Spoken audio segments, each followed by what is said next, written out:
What are you drinking, Rob? That was water, but I have a little bit of single grain here. Single grain's my go-to for these Zooms. It seems to soften up the throat a bit, I think. That's a good excuse. You can go with that. Yeah, exactly. Yeah, I definitely didn't make that up. No. Any excuse to drink. What about yourself, Paul? Have you cracked anything yet? Yeah, I got this. Probably one of my favorite from last year, the pineapple rum. Oh, very good. I wish I'd bought more of them. They're super. I don't think I even got one. I didn't get one myself. Yeah, I slept on that one. Yeah, it's like snooze, telling everyone how good it was, and then I'm like, oh wait, maybe I should get one for myself. Oh, well, I've got two. If I'm going to be greedy, I'm going to boast. I got two.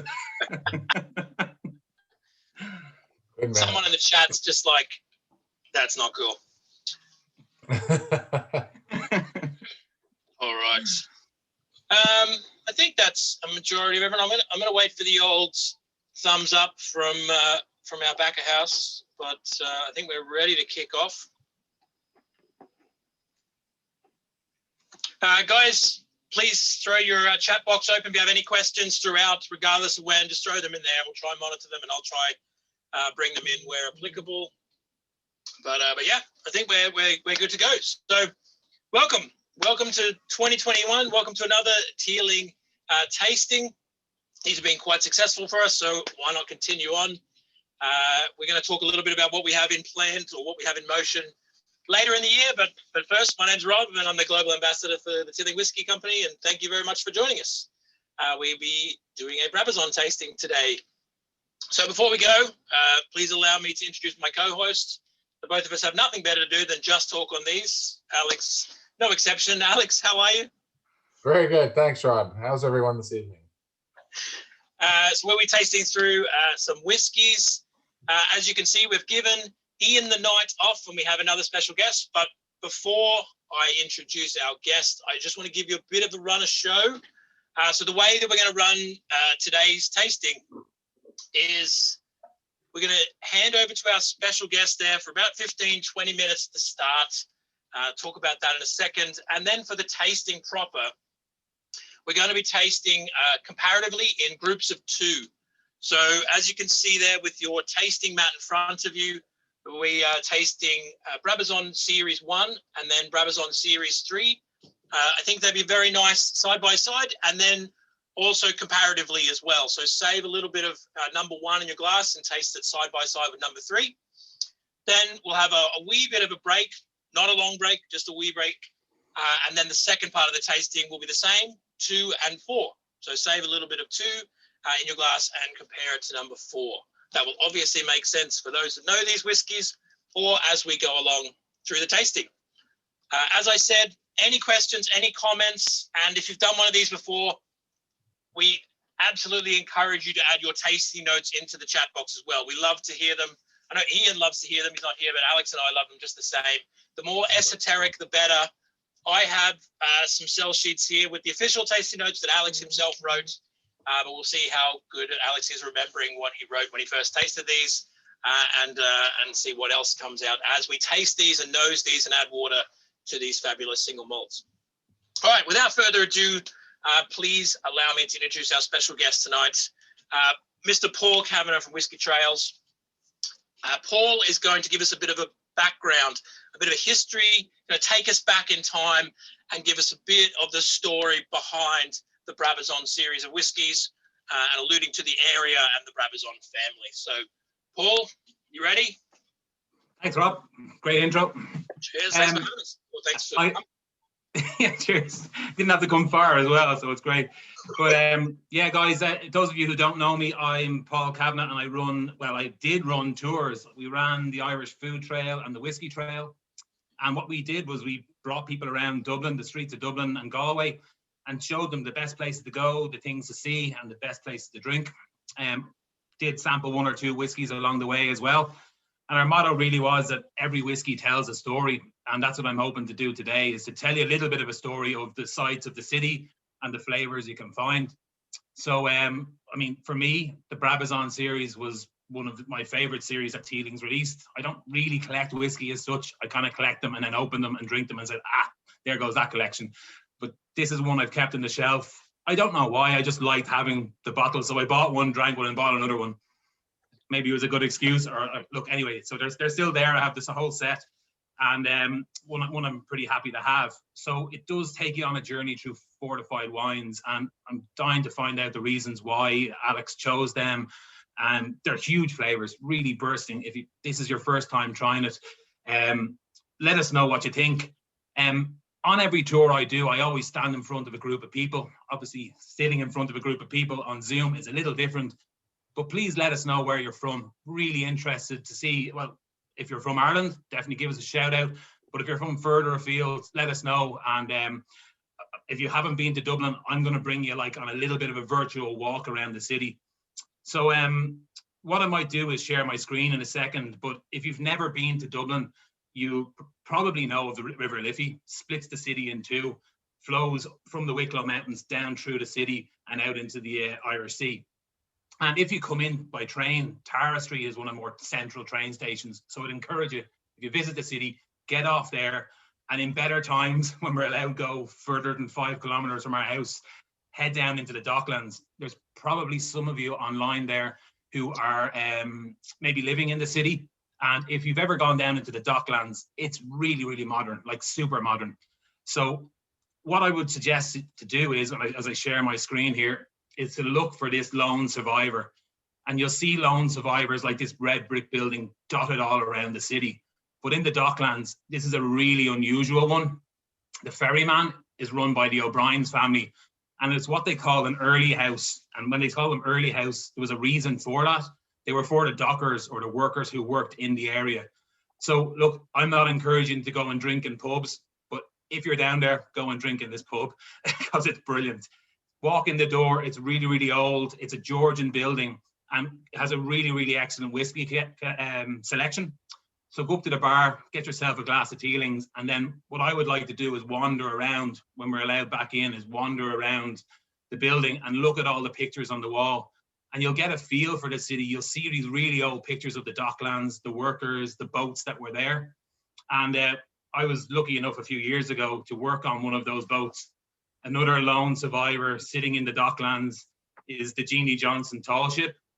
You should be able to see that there on my screen.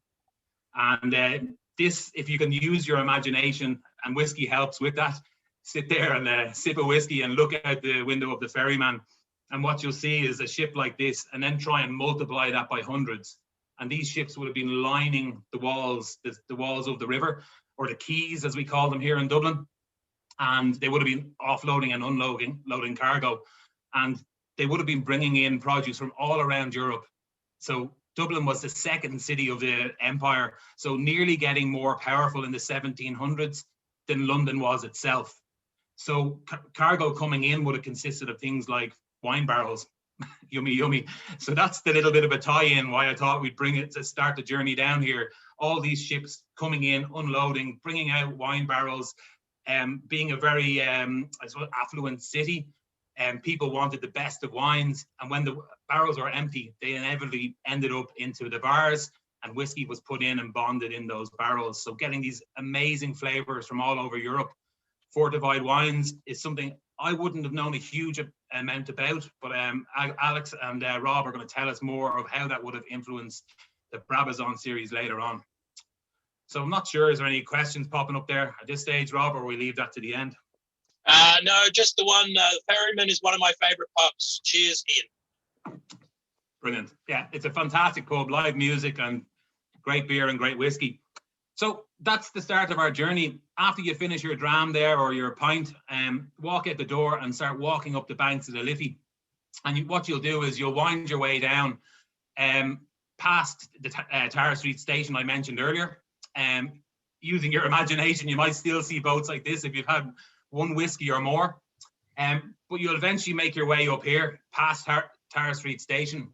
And if you stand across the road, you'll look up and see another one of these unusual red brick buildings. And these were Dutch billy houses, very unusual design with the gabled roof. And I wanted to point this out because a lot of my friends never noticed this building. Typically now it's a Starbucks. So it actually used to be another early house called the Dark Horse. So you'll know how old you are if you have been in that pub. It's gone a good few years now. So I love the fact that when I took this picture, or when I jumped onto Google Maps, there was a truck going by with some bourbon barrels being advertised on the side of it, which I thought was kind of cool. But anyway, I digress. The little side street here, if you head up that side street after going on a little journey, you'll find one of my favorite pubs hiding up the side street, which is Mulligan's of Poolbeg Street. Now, I don't encourage pub crawls, but when you're passing by, you may as well go in for another drink. Drop in there, have a dram, great whiskey in there too, and then walk up through the back streets there and keep looking above you, and you'll notice more of these kind of unusual European style billy houses, or Dutch billy houses as they were referred to. And as you come out and walk along there, you'll come to another pub called Bo's. It'd be rude not to stop in and say hello. Across the street, then you'll find the Palace. And of course, you have to say hello there as well. Rob is laughing. your old roots, yeah. So as you travel along there, what I'd encourage you to do is, most people are looking what's happening around them, like the people and what they're doing and maybe the music, but start looking up and you'll start seeing little cranes and unusual buildings. So more of these style of buildings are hidden around Dublin, and some of them have actually been built over, like the facade or the front of the building has been bricked up to a Georgian style as it was more popular. So some of them are not protected as they should be. And so if you wind your way to Temple Bar, don't stay on the main strip. Everyone goes there, and it's great. But go up along the back streets and find your way up to Dame Street. And if you're on Dame Street, I actually just have a little picture of an old picture of Dublin. If you're on Dame Street, roughly around here, you'll be standing in the middle of what was the walled city of Dublin. And in the walled city of Dublin, that was one of the main thoroughfares. And from there, you would be looking across on Dame Street to the gates of Dublin Castle, or like the inner gates years ago, but now is the outer gate, or what they call the main pedestrian gate. But actually, when you're standing there, if you're outside the Olympia Theatre, there's a little sump. So the road dips down. I don't know if you've ever noticed it, but it dips down there, and that's actually the banks, or you're standing on top of the River Poddle. And any Irish people here, you may have remembered the song A Wheela Wheela Walia, or it was a poem, I think, or sang to kids anyway.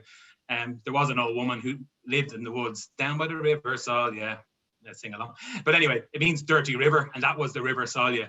And so what I generally do with groups, especially if I'm heading down to the Teeling's distillery, is I go through this gate and I go around the back of the castle. And in the back of the castle, you come to the Dovlin Gardens. So basically, if you can use your imagination, the river would have went up that far as a tidal river before they built the city around it, and formed a tidal pool that was really dirty from the dirty river Salya. And that's how the city got its name, the Dovlin, or the Black Pool. But that's another story. That we're not doing the whole history of the origins of the city. What I'd like to do is when you stand in there, is look out the westerly gates. And as you step out the westerly gates, you step into an area called the Liberties. And the Liberties is one of the oldest areas of Dublin city. It grew up alongside the city around the 12th century. It was taken over by the monastery, or what they call the abbeys at the time. And if you imagine the last picture I had, the walled city around had all these different areas controlled by, well, the Catholic Church. But they were not ruled by the rules of the castle or inside the walls. They didn't have their protection. They had their own protection, their own laws, and they were at liberty to do what they wanted to do. So they were named the Liberties. So at liberté, or Liberties. So that's the Liberties that still exist today, and that's how it got its name. So here's a little picture of the Dovlin Gardens. If you have a chance, and especially Alex on his break, he usually nips up here, puts the towel out, and has a bit of a sunbathing one. Because it's not far from Teeling's. But for me, it's one of the nicest places in the city. And there's usually, like, the noise disappears with the traffic, and it's a great place if you're in the city and you're trying to make your way down to Teeling's. I'd encourage you to go here. It's fantastic and kind of a little bit hidden as well. Have you ever been in there, guys? Alex? Yeah. I see. I told you he goes in sunbathing. It's amazing how the walls sort of are still there in parts and disappear also in parts. Like you get both the sense of the castle, and it also has over time eroded away. So Yeah. That's a magical place. And it's a really cool view when you can kind of see the old castle and the new castle. It's almost like Lego. They've built it out of like, as the years they've added on to it. People always, like, especially children, when they come on the tours, they're like, where's the moat? They have this Disney castle idea. But I suppose it is one castle that actually did have a moat, and that was the river going around it. So the Liberties has come to life over the last few years. And thanks to obviously places like Guinness and the Teelings investing in the area. Years ago, when we brought tours down there, they were like, "Whoa, this is really off the beaten track. maybe don't bring my posh tourists down there. Just head the other direction." But it's come to life, and when all the COVID stuff is blown over, I can't wait to get back down there again. So what I would encourage you to do over on the right hand side is step out those gates and wander down through the Liberties, past St. Patrick's Cathedral, which is always beautiful, and when the flowers are in bloom, it's even better. And if you look at this tower here, around the back of it is another one of my favorite pubs, which is Fallon's Pub. And stop in there, like I say hello, and steep in history again. And then if you look at the brickwork, it's more reminiscent as well of those Dutch Billy style houses. They kind of build in an unusual fashion, not kind of every half brick, it's kind of every quarter brick. Anyway, you'll see it when you go in. So as you go up there, you're winding your way down towards Mill Street. And Mill Street there has another unusual red brick house. Would have been something along the lines of these buildings here. And what you're doing is you're actually walking in the footsteps of the Teeling family and the Brabazon family. So Walter Teeling in 1782, would have had his distillery in this area. And the Brabazons had their house. The Brabazons took control of that area, the Liberties area, when King Henry VIII got rid of the abbeys and basically took over running the area. So has lands in Dublin and their city home, and then they had lands out in Meath, in Wicklow, and in Kildare, and actually further afield as well. They really control a lot of different parts of Ireland. So just a reference to the print that everyone should have got from our friends Jill and Jill is a print of these buildings of Brabazon House. So if you haven't, there we go. Alex has got his print there. Like fantastic architecture. So I'll be putting mine up hopefully soon. But yeah, that should be part of your packs there. Yeah, one problem I've had, Robert, is finding the frame for it at the moment. I can't order one. So that's the next one I have to do. Is I found a place to put it, but I can't find the frame. But so like I think the first thing when people see the Brabazon series, they wonder about the name and where it came from. It is quite unusual, and I've done a lot of research. And when you look back at actually the name originated, I thought originally was a French name. It is a Belgian name, and it goes back to like 1166. So it would have been a soldier, I think, in like the Williamite army. So William the Conqueror, he would have had one of his soldiers named Jacques Le Brabazon. That's my attempt at a French accent. So I think I need more whiskey to get into that one. I can help you with that. So actually, the Brabazon family still have control of some of their lands. So out in near Tara and in Kilruddery House, actually did a tour there the year before last and headed out. And you can do a tour of the gardens, and they actually get the produce from the gardens, and you can have that alongside some of the beers, the local beers, and then head off towards Wicklow and explore the Wicklow region. But the Brabazon family were instrumental in this area. They built a lot of these houses, and William Brabazon, he was actually given this land by King Henry VIII. And when he was given it, he was kind of tasked with developing in the area and came up with an area called Newmarket Square. And I've dug up a bit of info about it, but Alex told me he was given a book at Christmas and he wanted to tell us a little bit about what he found. So we might, we might dig into that later after the tasting. But yeah, look, a really nice way to find your way to the Teeling's distillery. And luckily enough, last year I got in, and when the lockdown stopped, I managed to go in and do a tour, and it was fantastic. So as soon as this lockdown is over, I'll be walking up that street, standing outside the Brabazon house, and then up into the distillery and get my usual warm welcome. So That's a little bit about the history. We might talk about how the Earls of Mead came about later on, and have a little bit more of a chat. But I think if I keep talking anymore, I'm going to get the hint to say, Paul, you're rambling. No, not at all. Paul, what we might do is we'll have a couple of whiskeys, and then we did keep that break, so we'll come back. We'll answer everybody's questions. So yeah, let's kick off. Let's get a whiskey. I'm sure everyone's thirsty. I know I'm thirsty. Quick shout out to everybody. We've got a few people joining us. James from Amsterdam, Vitaly, originally from Ukraine, living in Dublin. With some Germans. We got people from all over. I know there's a couple of Australians here, so really, really class. But yeah, let's jump into some whiskeys there. So as I said, we're going to start with Brabazon, number one as our first one. So this is where the numbers are fine. So pour yourself a little bit of Brabazon 1. And we're just a quick overview, and then I'm going to jump to Alex for production. These are whiskeys. They're single malts. They are at 49.5% ABV, so they are a little bit higher. So we do suggest taste them neat as they were intended and made by Alex, and they will 100% stand up to a couple of drops of water as well. So taste them a couple of times neat, taste them a couple of times with the drops of water, and really express those flavor notes. But yeah, Alex, please tell us a little bit about Brabazon Series 1. Where did it come from? How long ago did you make it? And how did you put it together? Thanks, Rob. Well, Brabazon 1, I guess there's sort of two stories that come together with Brabazon 1. One, I think Jack was always really fascinated with that name Brabazon. It's just a very unusual, for, okay, a Belgian family that's come to Ireland, but it's now, it's Irish, really, right? That's an unusual name. So like, where is that coming from? And then the Brabazon house, we were always, I think, enamored with it. It was in ruins when we were first building the distillery, and so it was rebuilt. They put a roof on it, and there was literally like a tree growing out of the middle of that thing when I first saw it.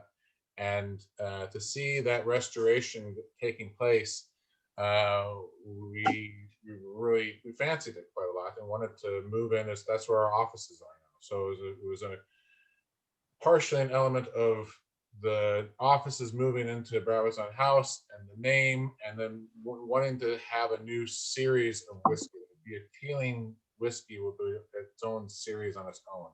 And what we wanted to do there was to try and bring single malt to the forefront a bit more, but not have it be a 10, 12, 28, 32-year-old progression of ages, right? We wanted to focus on flavor. We wanted to have something that would take people on a bit of a journey.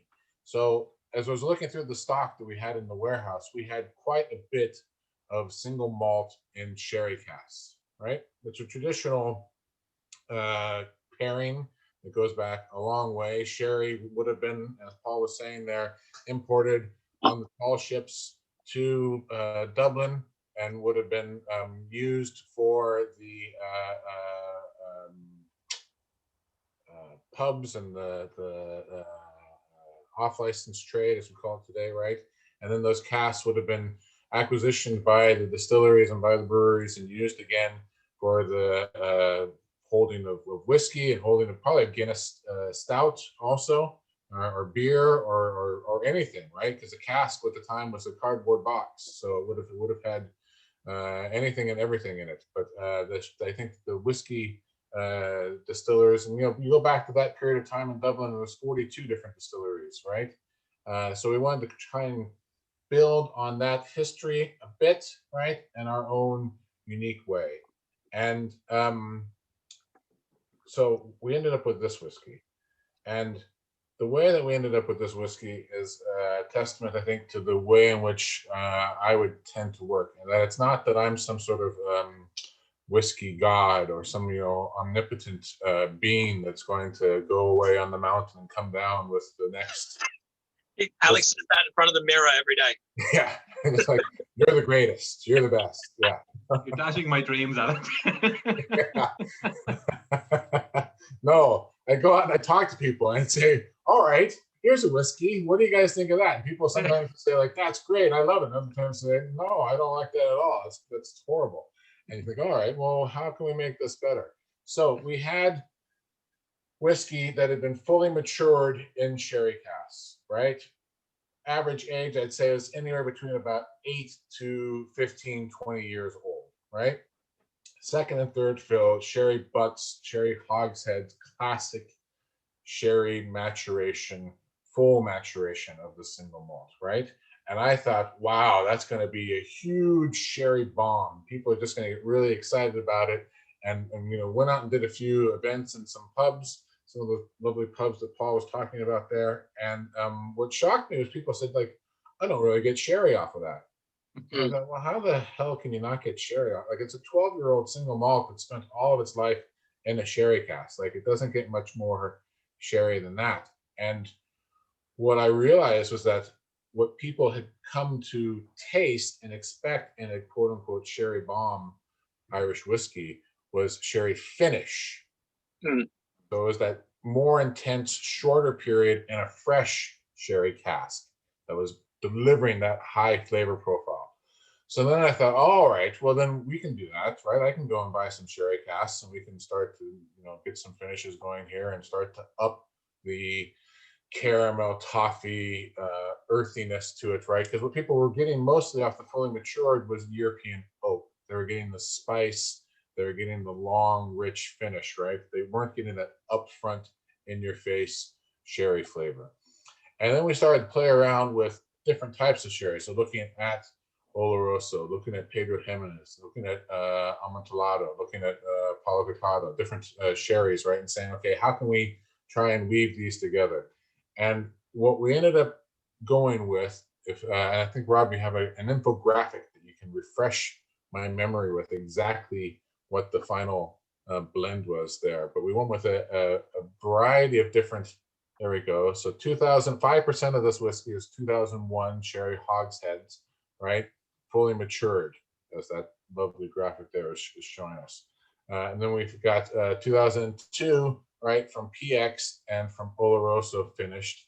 And then the backbone of it is those 05, 07, and 08 sherry butts, right? And those were the fully matured, right? So we tried to sort of take that fully matured, nice backbone of 05, 07, 08 single malt and take some older whiskey that had been finished in Oloroso and PX casks and tried to influence, tried to, I guess, upgrade it, right? And to bring out more of that nose. What I like about it, though, is it still has that baked apple, fruity, nutty, lovely nose that I would associate with both Irish whiskey and sherry cask influence on Irish whiskey. We have a few tasting notes coming in. So Thomas is getting a grass scent on the nose, light toffee caramel on the nose. Definitely getting that dry white wine and sherry. You can see there at the bottom of the screen that I shared, there's the official tasting notes that Alex wrote there. But yeah, I think to summarize what you're saying, Alex, is, I always refer to the Brabazon series as those traditional flavors within whiskey. When you think of, the non-bourbon cask influenced single malt, you think of a port or sherry influenced single malt. And yeah, you're right. It's for the most part a finish, a couple months here, a couple months there. Whereas you're saying you're taking 8, 16, 20-year-old stock that's fully matured in sherry. The idea of a sherry bomb in most people's eyes, is that intense finish where, you ran with it and took it to a level that's probably maybe unrecognizable. Yeah, it's a little different, right? And it's trying to do things in a different way. And I think what we were really trying to do with Brabazon 1 was to be upfront and to have a full disclosure, right, of what was going into the whiskey. Try to show people, like, okay, partially why does it not have an age statement, right? Because, well, technically 2008 is the youngest, so it's not a particularly impressive age that's going in there for the youngest, but there's a good chunk of it that's much older than that, and making people aware of that and making people hopefully aware of the flavor influences that are coming from the blending of a single malt, right? Where a single malt means single, one distillery, but it doesn't mean that it's all 2008 sherry butt, right? It is a blend of a variety of different ages, a variety of different casks that go in there. and that even though it is a single malt, it's not all from one constituent part, right? And that how can you, yeah. I think that some people still have that negative connotation around the word blend. They prefer the term vatted or something along those lines, as opposed to referring to a quite complex single malt as a blend, because some people still heard that 5-letter word and was like, no, I don't drink blends. We have a couple of great tasting notes. My favorite, the more esoteric, Monica says, it smells like grease. Cool. Can't argue there. Tom, country or the smells like grease. Whatever she was doing in Greece, it sounds good. Yeah, obviously someone has very strong memories of Greece. Young apple tree, so a bit of malic, kind of crab apples, gooseberry. You know, I'm loving off of the standardized notes. It was that roasted hazelnut, because there was a moment when you were talking there, Rob, where I was like, whoa, I've got the big, nutty, earthy, like almond. Yeah, but maybe richer than almond. Yeah. Yeah, I get that almondy mouthfeel. Like, you know, when you chew nuts and you have that kind of residue of the oil off the nut, that's there in the. Yeah, exactly. Yeah, there's that oiliness. Exactly. Yeah. And then when it finishes out, it's like this cracked pepper with licorice that just like sits there for a long time. Like. Yeah, licorice and marzipan, I want to say. Don't tell me marzipan. I don't like marzipan. I'm glad that in my mind. Just literally that's it. Brabazon 1, Mom said, I know I don't like Brabazon 1 anymore. I don't anymore. There you go. Grease and almonds. Done. Sorted. Crab apples and grease and almonds. Yeah. Another one, like Alex, you know, obviously I tasted a lot of people on these whiskeys for a long period of time. A lot of people would say to me also, they don't appear to be 49.5% ABV. They're not, you know, they don't come across as punch in your face. Yeah, well, that's one of the things that I think I have always tried to do with Irish whiskey is to make it, I hate to use this word, but smooth, right? I think that there's an approachability in that nature of triple distilled Irish single malt. And I think, look, Ireland makes some amazing single malts. Really, what I was trying to do with this, if I can be completely honest and like back from all of it, was just to highlight the high quality of single malt that Ireland makes. Ireland gets a lot of credit for its blends. Ireland tries to get a lot of, kudos for the single pot still. But you know what? I think we don't have to have any complex when it comes to Scotland and single malts, right? I think Ireland makes some amazing single malts that really hold up against what's made in Scotland, and to try and highlight that with the sherry cask. And if I can also have a bit of too much information there, Rob, like I before making this didn't really like sherry influence on single malt. That would not be much more of a port man. Port would have been my cup of tea there. So I was trying to make a sherry cask that I liked and that people could get excited about. And it was great to go through that process and to have that journey of taking 4 or 5 different options to people and to say, okay, what do you think of number 1? What do you think of number 2? And I know there's some people that are on this tasting who were at those tasting events, and the feedback that I get from that is very much critical for the formation of the whiskey. Because like I said, it's not me as some like master knows saying you're going to like this, right? It's more, okay, well, what do you like and what do you not like, and why do you not like that? And all right, how can we try and make something that's different? And it's funny you say that, because I remember taking a bottle to a friend, and I've told you this story before, but I remember taking a bottle of this to a friend that loved sherry influenced whiskeys, but wasn't a fan of this, but absolutely adored Brabazon 2, which will be our third whiskey for the day. So I won't go too deep down there and confuse everybody, but it was really interesting because it was almost like what you said, big fan of sherry and sherry influences, and you weren't, and somehow those kind of profiles of both your palates fit in the middle here with Brabazon number 1. Yeah, I love just being able to get the liquid out there, to get the whiskey and to have tastings and to have people. For me, I get a real enjoyment off of sharing the product that we've worked so long and so hard on and developed with a wide group of different people, and to hear those various feedback and comments, be they positive or negative, right?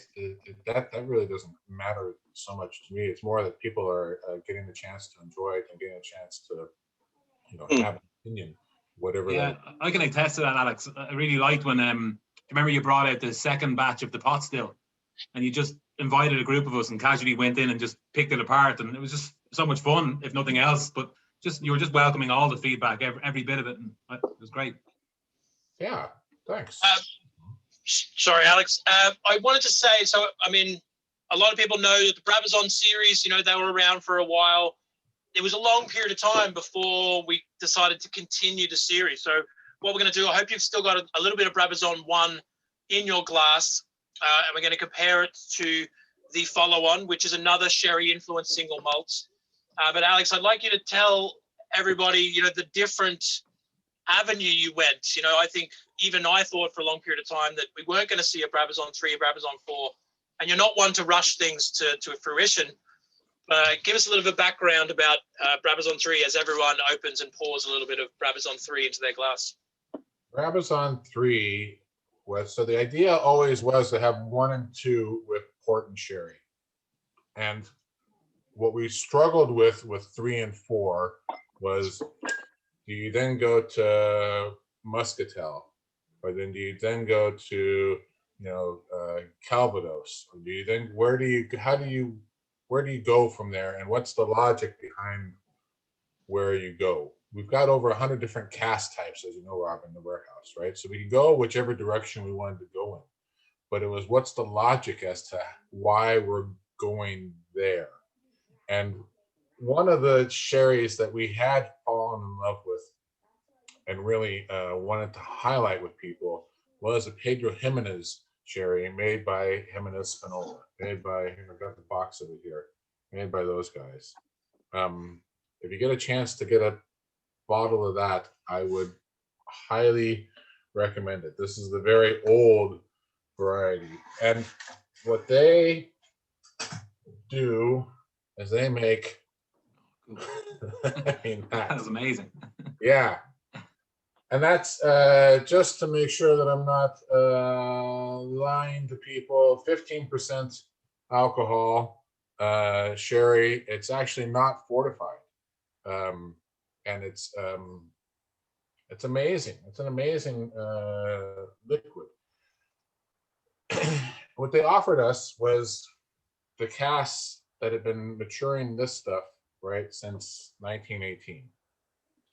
And you don't get that kind of offer from a sherry maker often. So they offered us the stack, the Solaire, the row of 5 casks, right?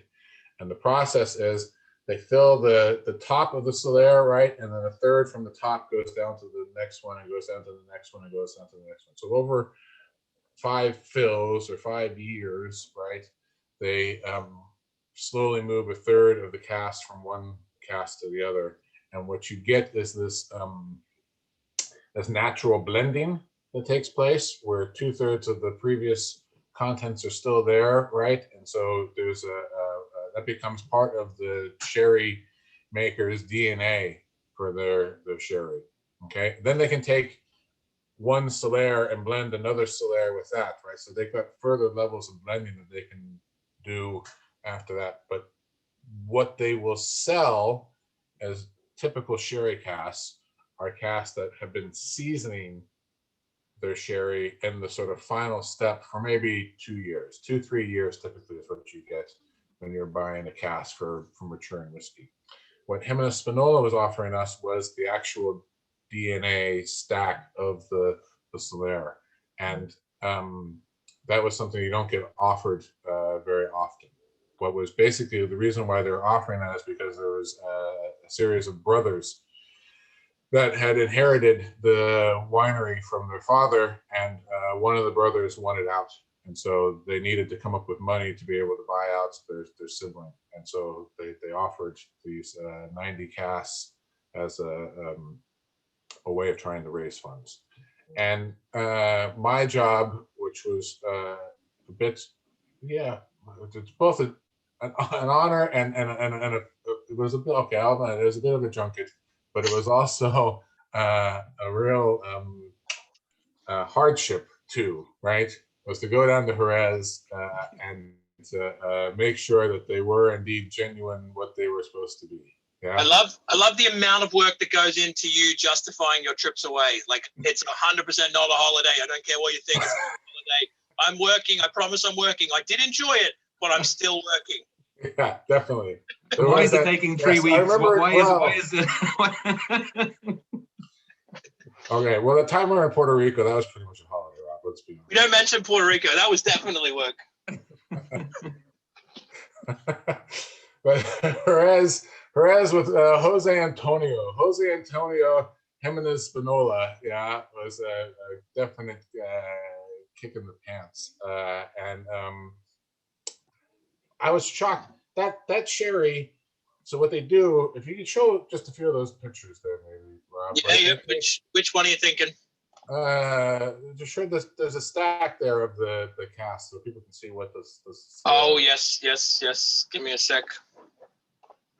Alex, how long? While he does that, how long do they typically hang on to them for? Like the opportunity to buy them. Like obviously you jumped at it, but how long do they typically, like a family, hold on to those casks? Yeah, well, it depends, right? It can be for a very long time. So what they would do is they would repair the casks, right? No, that's them. Those are the Solera 1918. Yeah. So those casks are where if a stave breaks, they'll repair it and they'll put in a new piece of wood, right? So those casks probably, if you were to go back, would be from around the between the 40s and the 60s in their age, right? Yeah. Made by one man, all handmade, right? But the liquid, with a third of it being new and 2/3 of it being old, would have been continued from 1918. So that's what we're talking about there. Amazing. Yeah. Well, a lot of sherry bodegas, they don't like giving up those casks because, like you said, that's the DNA, that's the flaw of their whole brand. You know, everything that they do. Yeah, exactly. It's all dependent upon that. Yeah. Yeah. So it's a bit of luck that you took a holiday. I mean, work down to Jerez and met these guys in person. Yeah. And decided to. So just to summarize, this is a sherry finish. This is a sherry finish. Exactly. Okay. This is a 14-year-old single malt that's been finished for 2 years in these amazing PX casks. And what happens in that Pedro Jimenez sherry?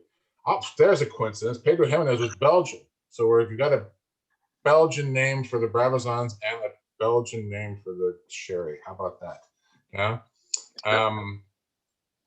What they do is they harvest the grapes, and what Pedro Jimenez discovered when he first brought these grapes, he brought white wine grapes down from Belgium to Spain. They were a horrible failure, and then he started to raisin the grapes. Right? He let them dry out in the sun, pressed that, and then slowly ferments that must, right, over a number of years, and then oxidizes it. That's the oxidation that gives it that color that it has there. But they go from raisins to natural fermentation from the yeast on the skins of the grapes to ferments to 15% alcohol over 18 months. Right, and you get this fig, sultana, raisin, rich chocolate, tobacco, amazing.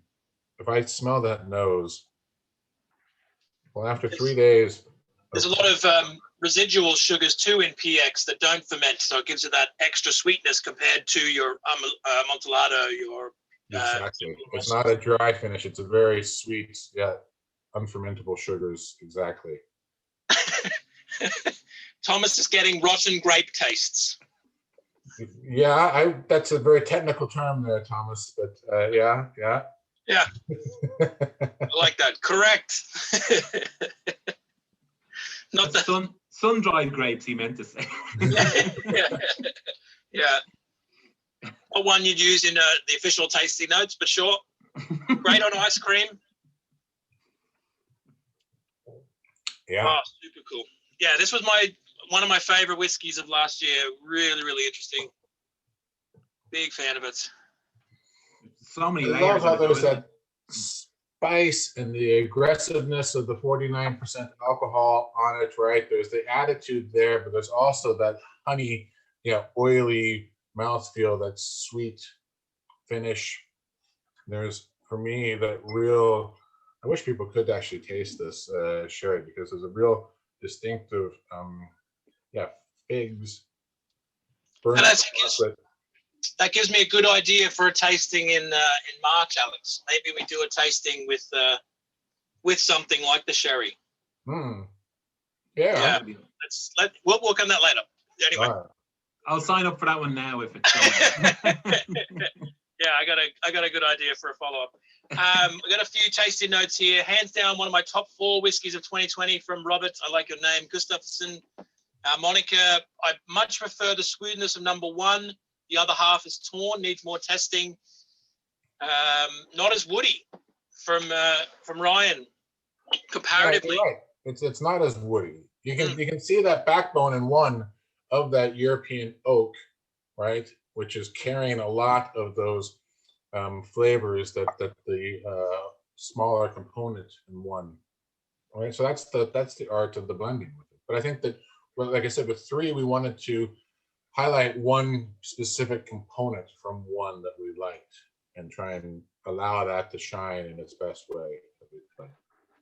So I think Sorry, go ahead. The thing I find amazing about this one is you could sit there like at Christmas time, I had a bottle open, and it's just layers. Like at a tasting like this, you can appreciate it, but you have to get a bottle and sit there and make look 1 or 2 maybe glasses and just sip through it, and it just opens up more and more. Alex, you might need to open up the chat box. Thomas, you just put in a link to PX Nola, who's asking if that's a sherry. I think he's going to try and pick it up. Yes, it's not the commemorative one, but it is that very old one. Yeah, it's the. Am I still there? Yeah. All right. Yeah. That's a commemorative edition of it, but yes, that is the sherry. Yes, exactly. Yeah. All right. Before we kind of take a break and we go back to a few of the questions on both history, go back to Paul and set ourselves up for another couple of whiskeys. Alex, do you want to share any holiday picks? Any more holiday picks? Any more holiday pick? You mean when I was working? You mean, Ron? Yeah, when you were working. I've got a few here you sent me. Do you want to tell us? COVID really has been a pain in the ass, hasn't it? Justify this, will you, Alex? Oh yeah, that's the suitcase. So what they would have done, right, back in the day, Jermaine would have left Jerez for Bristol or Dublin or London, right, and he would have had those little bottles full of samples from each of the individual casks. So then he'd sit down with you, right, and he would taste a little bit of this and a little bit of that, and somebody'd say, okay, I like 4, and I like number 12, and I like number 26, and you might select 5 or 6 or however many casks, right? And then he would write a note off to Jerez, and they would empty those specific casks for you and make that shipment up to, let's say, Dublin, right? When those casks arrived in Dublin, it was cheaper for them to sell the casks on to somebody in Dublin for use in whiskey or beer or what have you, right, than it was to make new casks in Spain. So they would sell the casks in Dublin and say, thank you very much, and that was that, right? And from their point of view, they still retained all of their casks that they had in the cellar, right, in that stack. And the casks that were used for shipping were simply the cardboard box of the time of what was being. So you can see that that's how sherry casks and port casks works its way into whiskey and the whiskey production, because we talked about doing something like this for whiskey, right? I could definitely benefit from a suitcase full of whiskey on my travel. That's what we took to Puerto Rico, basically, right? I'm just going to share one last photo from your trip because someone has a question on the sherry you're talking about. So is one of these the bottle? No, that's the Carcavelos. That's number 4. Oh, sorry. No, my bad. We're skipping ahead. Oh, That's sorry. Right. Can you show the sherry that you were talking about? That was actually a holiday when it was in Carcavelos. Oh, that was a holiday. Okay. Can you share the sherry that you were talking about?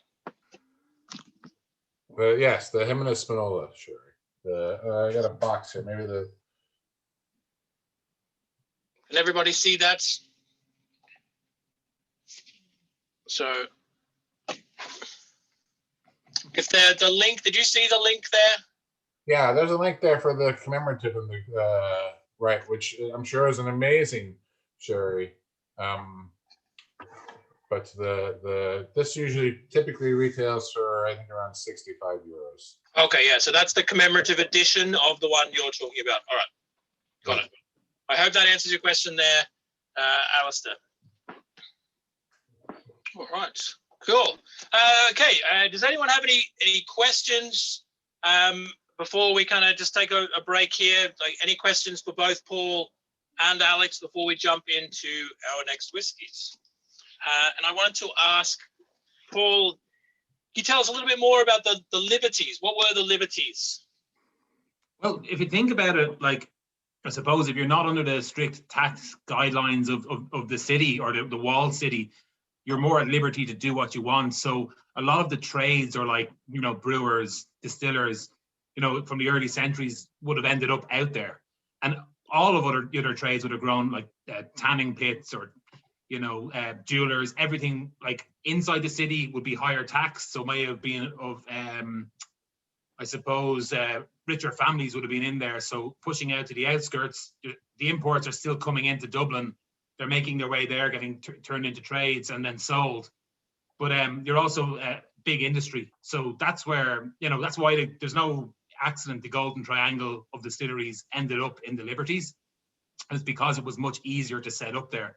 And if you look at even the walled city, the photograph I showed, it's packed full of houses even back then. So there was much more space to do what you wanted to do. So yeah, like, and as well, if you think about like even streets, some streets, like another name for Dublin would have been Baile Átha Cliath. So when you see that on Dublin Airport, like, it doesn't mean Dublin, it means a town of the hurdle fords. So they were named after roads or crossings. So Slievemore was like the big road into Dublin City, which is Thomas Street, which is still like there. That's why it's such a wide road, and why all the distilleries and breweries set up on it. Because if you're closer to that trading route, you're going to sell a lot more. Exactly, and I think the river is key to that too, right? Both the Liffey and the Puddle and the Dodder and all of the other rivers, right? And the Grand Canal and the Royal Canal also, of course. But, yeah, like every city, it's practicality why it's set up. Like, you imagine the Vikings coming here, finding the Liffey and saying, "Whoa, we've got fresh water," and you're like, "Oh shit, it's salty all the way up. Let's keep going." So like, they're halfway up the river, or like, I mean, it's a good distance from the shore, and they find a freshwater river as the Puddle. So no accident to find those two rivers joining, and a hill, freshwater, trading routes, and defense.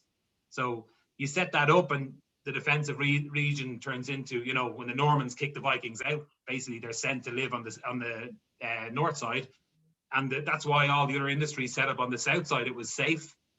It was easy to set up your trade. And if you did end up in trouble, like, the castle guards aren't too far away. Even in the Liberties, you're still relatively safe. The story I always love about the Liberties is Cook Street. Yeah. And that Cook Street is where that's where the cooks were. That's where they were cooked, because they nearly burnt the castle down, right? Yeah. So to have an open fire was restricted within the castle, and everyone that wanted to cook was sent out to Cook Street, right on the other side of the wall, and that's where you could get your takeaway. Yeah. Yeah, like, I mean, they didn't like use their imaginations too strongly. Like, with the street that comes down outside the walls there is Ship Street, because that's where you made your way down to the ships. Yeah, so like all around that area, when you go down to Wood Quay, where they found like that old Viking settlement, like, they're all like that. Fish Amble Street, or Fish Market Street, was named after the market there. So they were all just literally named after their function.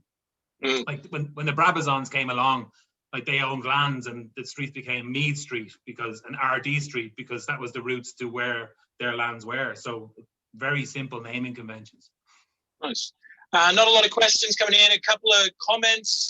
Really great so far from Robert Gustafsson, who's just done a lot of our tastings. Very recognizable name there. Whiskey is booming in the area, and Teeling have a lot of credit for that. Thank you very much, Robert.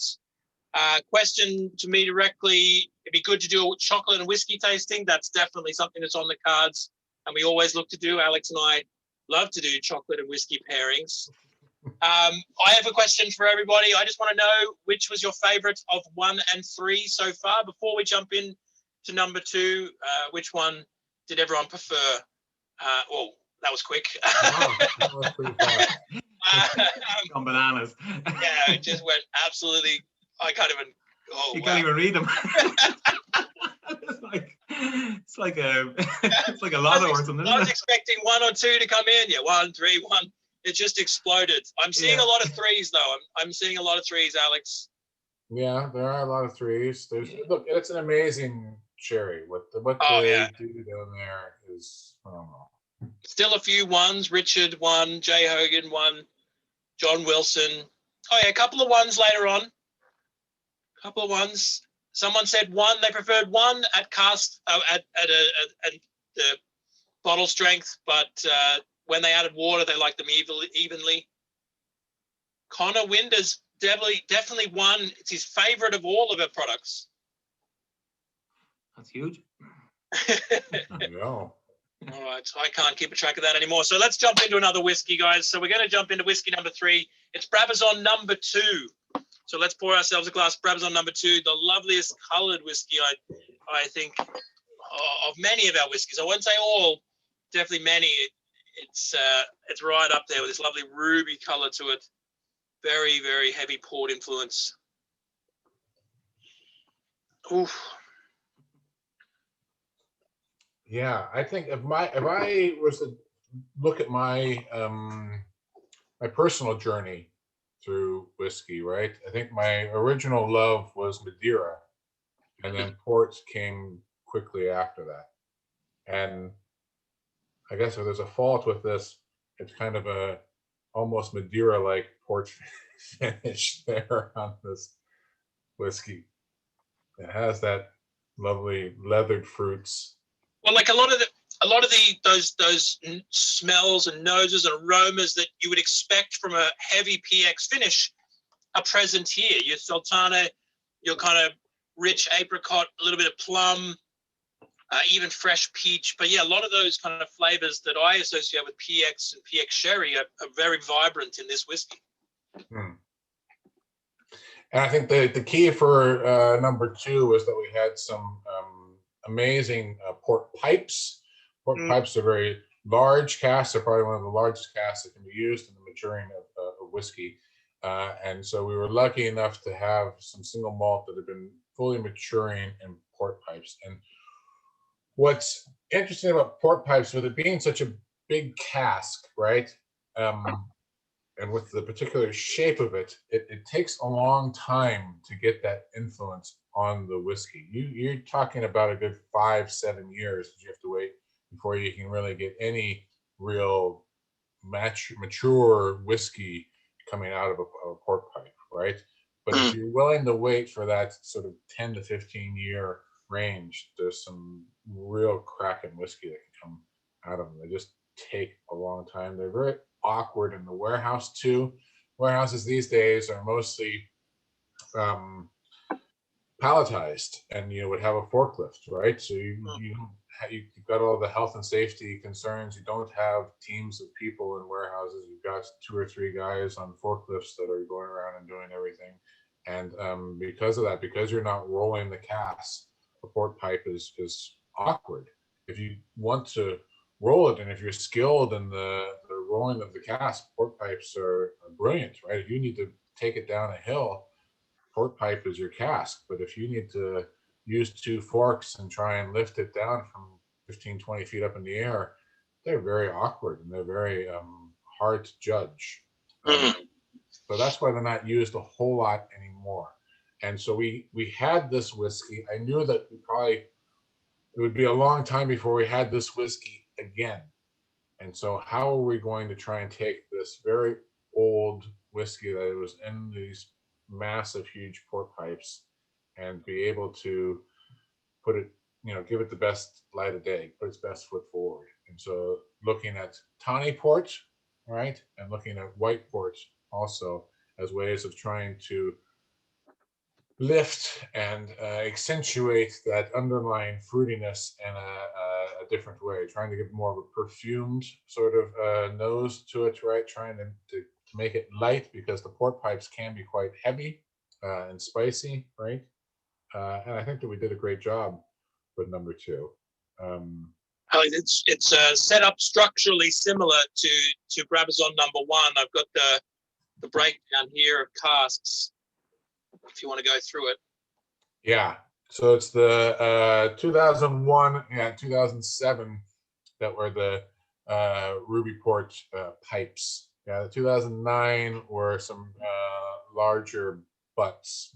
And then the 05 and the 02 were the those butt size ones also.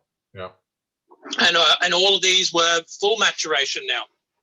No, the white port is finished, and the tawny port is finished. Okay. The rubies are full maturation. Okay. Nice. Yeah. And some of your tasting notes from this one. Well, of course, it was that lovely cinnamon, dark chocolate, cooked apple spice, and Are you cheating? Are you reading? I am literate, so yeah. No, look, I think it really has, for me, I just go like leathered fruits, maybe tropical kind of fruits. I'm not sure if that's like dried pineapple, dried coconut. Yeah, a lot of people in the comments saying fruity, red fruits for sure, fruity, dried peachy. Honey is definitely right, and that strawberry jam. Yeah. Yeah, honeysuckle, and then the dark fruits, dark chocolate, bitter chocolate. Robert Gustafsson, apricot, red fruit, honey, strawberry jam. Yeah, definitely tropical on the nose, but when you put it on your palate, it's jammy. It's really like rich and like. You know, one I always love with this is hibiscus. Oh yeah. Yeah, like a little hibiscus tea. Yep. I remember clearly in my early days at Cooley, I shared an office with David Hines, and we were trying to come up with tasting notes for the Turcano port cask, and I said hibiscus, and he looked at me like, "Really, hibiscus?" And I was like, "Yeah, hibiscus, like hibiscus tea." He was like, "You crazy Americans with your." It was an odd. I remember it being a cocktail ingredient back in 2011 or something. You go to the Asian market, you pick up hibiscus tea, and you mix some sugar to it, and you turn it into a syrup. And it's like that slightly spicier version of pomegranate, like that rich, ripe red that you want, but not as sweet. I was in the wrong hipster gang. I don't. I love that the chocolate in it, but like when you talk about the DNA of these whiskeys, though, it's something that runs through them that just comes from the spirit alone. That's just, it's fantastic. It's that fruitiness in the background. It's like, I don't know. Can you talk more about the DNA of it, Alex? For me, when I'm blending a whiskey, what I'm trying to do is very simple. I'm trying to match up the nose, the taste, and the finish as different components, right? And trying to have that run through it. That's really what it comes. Yeah, somebody's loving the hibiscus notes there.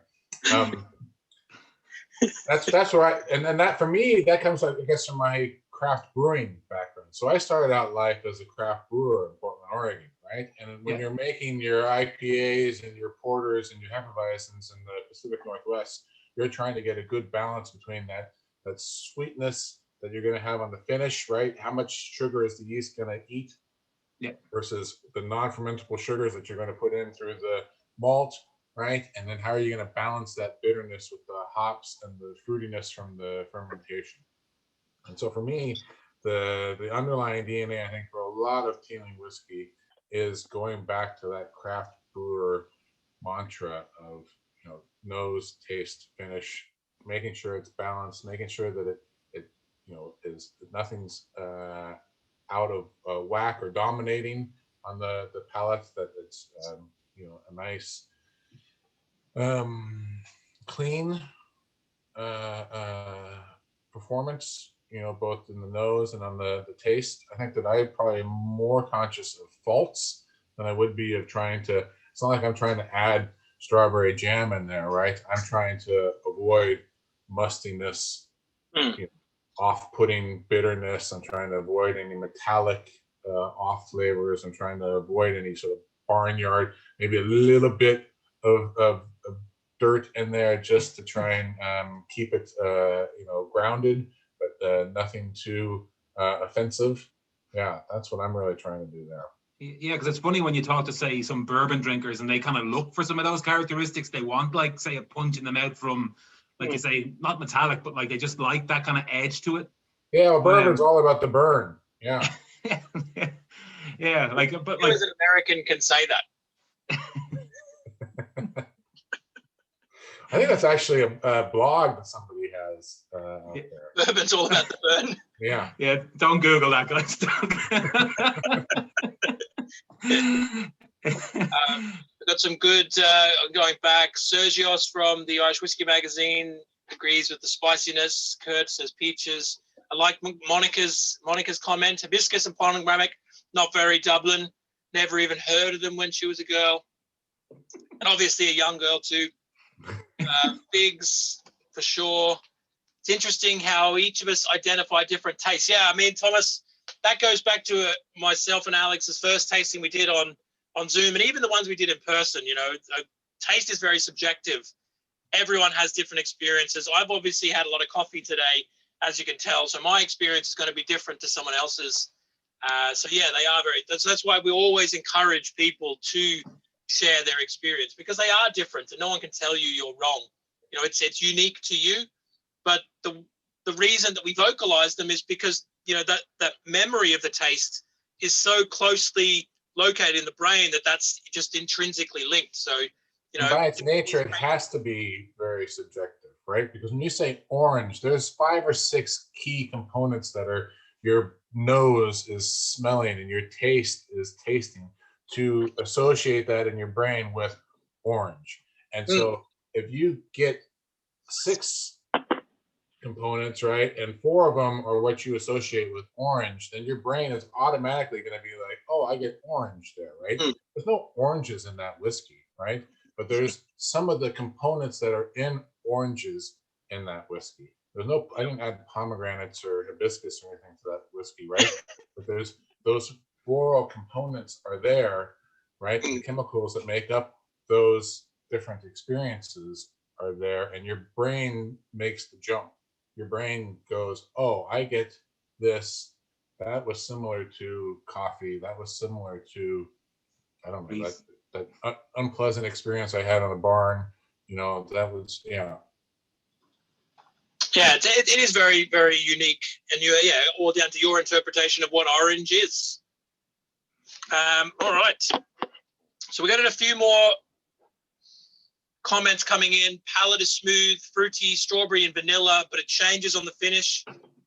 2 layers that I can't place, an oakiness and a bit dry. And then Sergios, again, dryness on the finish.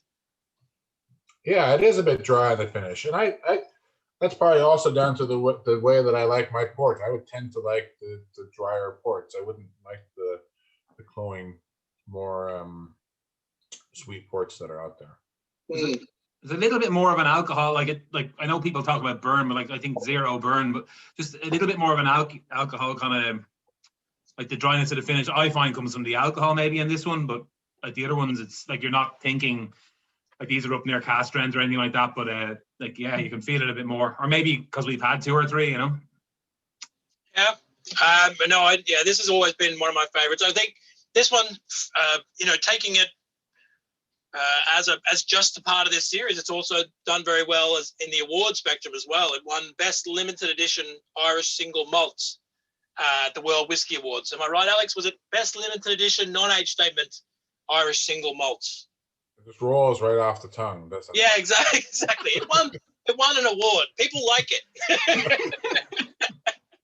What I remember at this one was when we won the world's best single malt for the 24-year-old. This came runner-up. Yeah. Like, wow. Yeah. Like, I wanted to find out, like, how often does that happen where you take first and second place? Like, that's pretty amazing.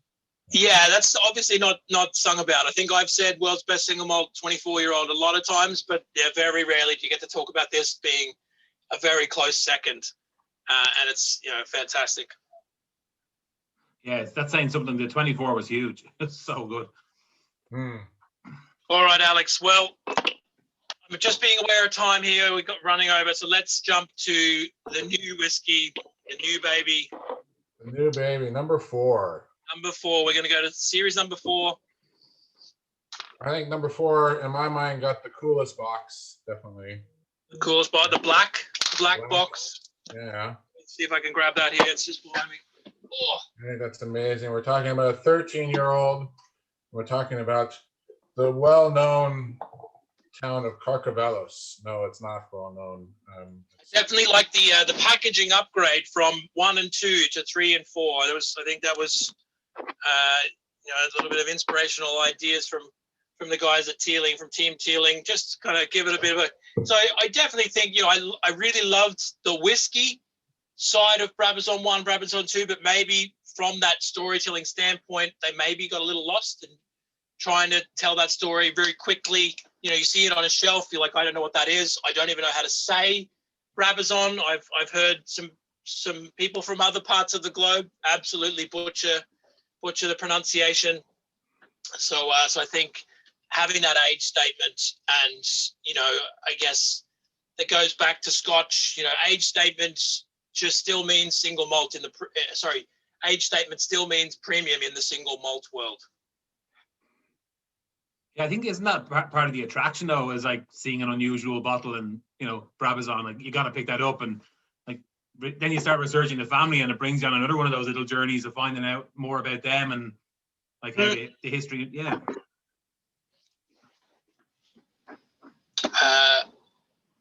Now you're allowed, Chris Hayes, open it. All right. I think that was a personal message there. Yeah, sorry. Question. Here we go, Alex. You love this question. Is old better? Yeah. As an old man, yeah, was older. Yeah, of course, it's better. No. You know what I love about that question is, there is a justification for the price of a more of an older whiskey and its scarcity, right? You've got the angel shares, so you've got the 2 to 3% that you're losing every year that sits in the warehouse, right? And I understand that you can talking about a 24-year-old whiskey, over half of it has evaporated, right? So there's obviously, and then there's the costs of warehousing it for those 24 years and all of that. But it doesn't necessarily make it a better whiskey, right? It's purely subjective. I know I can hear Jack Teeling screaming in the background, but it really is subjective as to like, is a 5-year-old or a 10-year-old or a 24-year-old the best, right? And what I always say with regard to that is that the number of times the whiskey has gone around the sun, right? So therefore the age of the whiskey has nothing to do with the smell or the taste or your way in which you're perceiving those volatile compounds and those flavors, right? So it's really subjective. I think that they're, personally speaking, I'd say there's probably a sweet spot in that 10 to 15 range of whiskey. But I think that's also down to climate too. If you're gonna take a 15-year-old bourbon, they're very intense and quite high in alcohol strength, because in Kentucky it gets stronger. You still get the total evaporation, but the strength increases. So anyways, I would say somewhere in that, around 14, 13, 15-year-old is probably that sweet spot in Irish whiskey for single malts. Yeah. Well, I mean, no better way to introduce the Brabazon number 4. Tell us a little bit about Brabazon number 4. Brabazon number 4 has been matured and Calvados. Sorry, not Calvados. We were talking about people. That's my fault. I'm sorry. Rob put that in my head there before the thing. Carcavelos. Where is Carcavelos and what is Carcavelos? First off, Carcavelos is not Calvados. Carcavelos is a white port. Carcavelos is a little village, and it's on the Bay of Lisbon. It's on your way out to Cascais. Have you ever been to Lisbon and you get on the train in Lisbon and you take the train out for the day to the little town or little village of Cascais at the very end of the Bay of Lisbon, right? That's a place where like there's a nice beach. There's a series of nice beaches there. Estrelle is out there too, right? If you ever get the chance, when we get out of this horrible lockdown and we can go out and see the world again, take a flight to Lisbon. It's highly worth it. Get on the train, head out to Cascais, stop 3 stops before Cascais in a little place called Carcavelos, and start heading up the hill. And if you can show Rob a picture there I sent you of the winery, you'll eventually, as you climb up the hills, get to a vineyard. I hope I got the right one. You sent me a lot of holiday snaps. Is it this one? That's it. There you go. Wow. There's the Bay of Oh, that's cool. background, right? And there are the vines. And what this area is it's a suburban area. There's just out of that shot are 7 and 8 story apartment complexes. And Carcavelos was a place where the first president of Portugal lived. This is the story that was told to me. First Portuguese president, right, lives in Carcavelos, and he's the guy who set up the AOC for port, right? So the Douro Valley, right, that's where all of the port making was made, and they wanted to secure that. And that was actually the first AOC that was set up in the world. And he secured the Douro Valley as where you had to make port from. And this little parcel of land, which was his back garden. Yeah. So his back garden, you could also grow grapes and they could be called port, right? The problem is up in the Douro Valley, they grow red grapes, and down on the Bay of Lisbon, right? It's coastal area, and it's white grapes that you grow there. You don't grow red grapes there. So it's a white port that he started making. And there's some of those old pictures or old bottles that you were trying to show us there earlier, Rob, of going back to the 1880s, going back to the 1700s. They would have had Carcavelos as the 4th style of port that you would have had available. So it's a style that goes back a long ways, but I can tell you, you can take that train out to Carcavelos right now, go into a bottle shop or go into a bar and say, I want to drink a Carcavelos, and they look at you like, what are you talking about? Like, who? It's not even known in the actual village, right? So there's still some grapes there, right, which you can see with that picture that we just showed you, where they're making this style, this very old style of white port. It's actually owned by the city. The city owns and operates this winery. It is, if you want to start getting Googling out there, not there. So Villa, yeah. Nice. That's You don't it. want to try. You don't want to try pronounce that.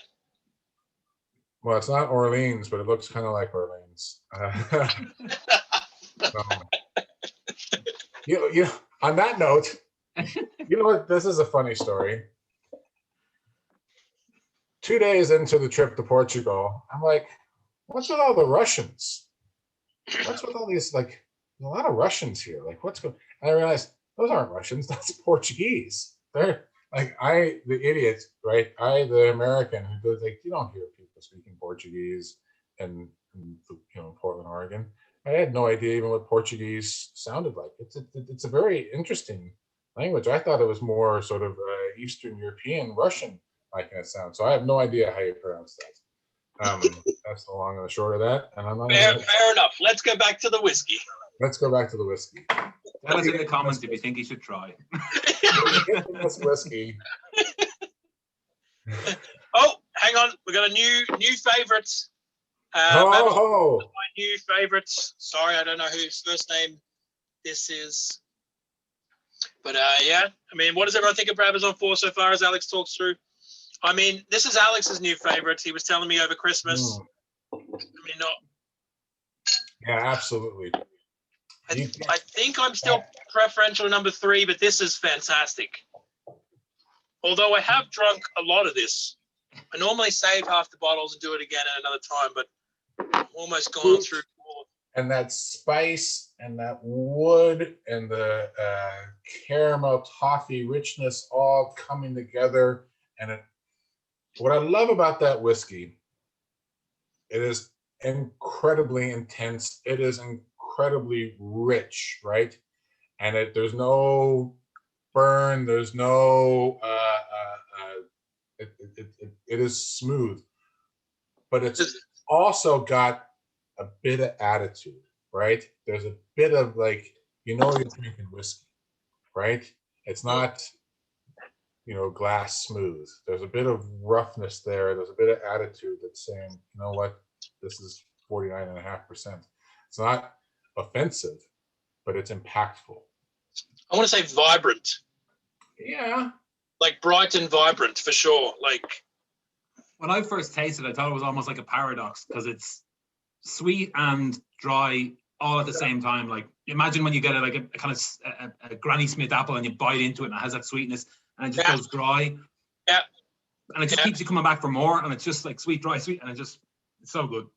Yeah, but there is that explosion. There's that intensity. It's unashamed. It's unabashed. There's a real. And I don't know if it was intentional, Alex, but like it seems to tie them all together because it seems to have a little bit of an element of like the nuttiness from one. I get a little bit of licorice kind of on the back of it, which I didn't get in number 3, but then a little bit more alcohol as well, like you say, a bit more attitude. Or maybe I'm just imagining things again. No, I think that there's a commonality between them and that they're fortified, wines. Yeah. Yeah. That's been one of the really great things. As we filled the warehouse with 100 different cask types, the amount of amazing fortified wines that are out there in Europe that don't get time of day in the modern market is phenomenal. From Pinot de Charente to Muscat to all river salts, all of the different stuff that is made in this continent that yeah, I think Alex, I got a really good idea for a follow-up tasting. Rob, it's funny, I've always considered myself a sherry finish kind of guy, but I must say I prefer the 2 port finishes over the 2 sherry influences for sure. John Wilson, an explosion of flavor. Sergio's saying a bit of must. Alex? Yeah, there's a bit of that there, you're right. And must on the finish for me, just sits on your tongue. But yeah, that funkiness. Yeah. It's that line right between like dried fruits, that spicy sort of ran out of my sample. Yeah, and then that must back up. I think if I had to choose, 4 would be my favorite, but there's something about the mouthfeel of one that I can't let go. I just love the texture of it that none of the others have. So if you had to twist my arm, I'd pick 4 just because it's slightly more unusual. Mm-hmm. It's certainly not, like I said before, those traditional flavors you're looking for. Like a lot of people would have tried a heavy PX finish, and I think Brabazon 3 is a great example of that, but not many people have tried Carcavelos finish. And this vibrant, like you said, malic, green apple, punch in the face. A lot of people commenting it's smooth but pungent. The taste stays for a long time. A lot of people comparing it to number 1. some comments to Paul saying licorice, far too easy to drink, honey aspect, sweet wine. I like the spice in there. I like that sort of allspice, nutmeg, cinnamon kind of look, but it's not overpowering. Mm. Well, Rob, if you had to pick one of your favorite children, which one would it be? Say you're not supposed to. I mean, up until this tasting, I was very, very much, Brabazon 3 was one of my favorite of last year. So I think I can fairly say the number 4 is my favorite of 2021 and differentiate them that way and just sit on the fence. But I definitely appreciate number 4 a lot more after today's tasting. A lot of people, number 4 is dangerous. That's a good comment. Monica definitely wins the comment section, by the way. Love the story, Alex, of traveling out there, though. That's kind of selling it. If you're going to do a video and like you're doing your godlike appearance of walking through the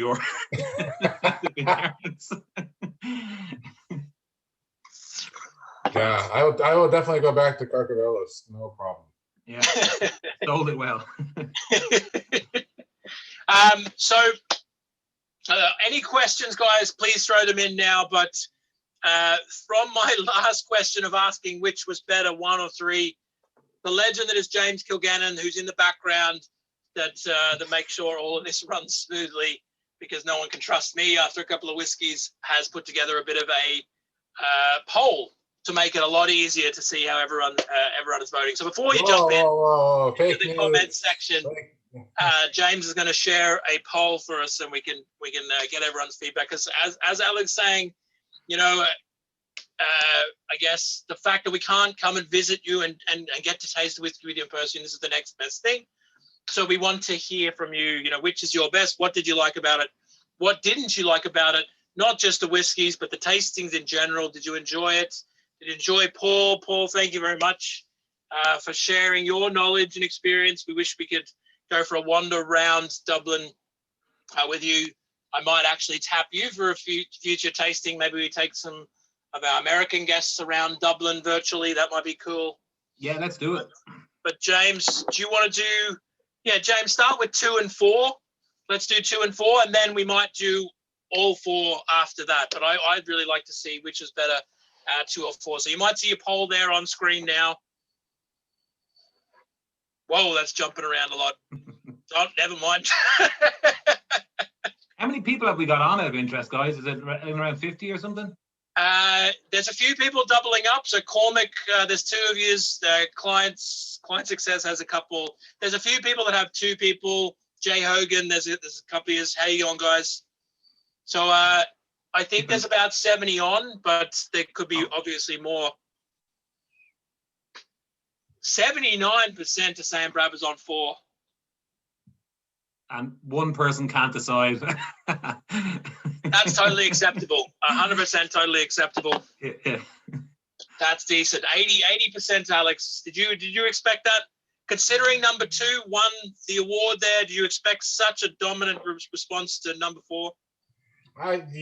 Just when I tasted the first time I tasted 4, I was like, holy Jesus, what do we got there? Like, man, live. That is something. Yeah. And for me, it's a very physical, like the hairs on the back of the arm stand up. It's a real, like, it grabs you. It grabs your attention. It makes you say, wow, that is something there. I have to agree. Yeah. There was a question we had about, is there going to be a 5, right? There's not going to be a 5. At the famous last words, right? There's not going to be a Brabazon 5.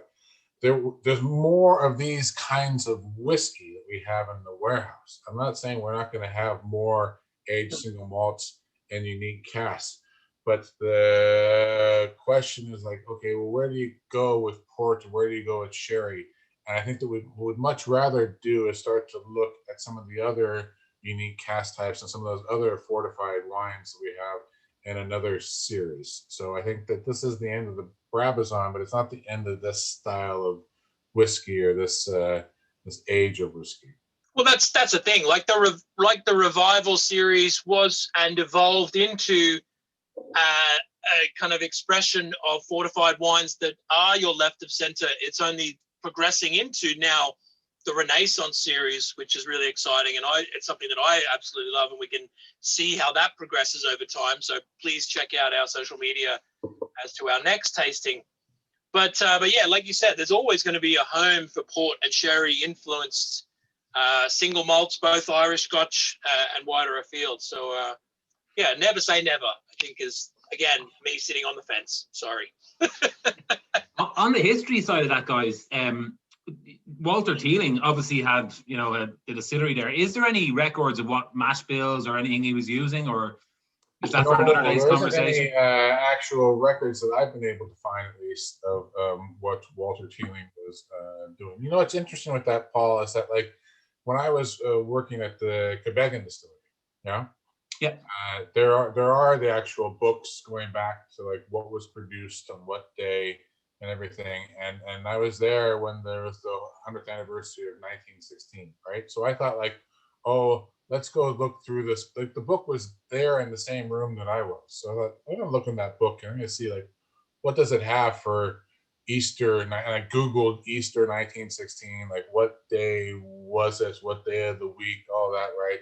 And started flipping through the book and trying to find. I thought maybe there'd be something like, oh, heard there was something that happened in Dublin, or, the mail didn't arrive, or something, right?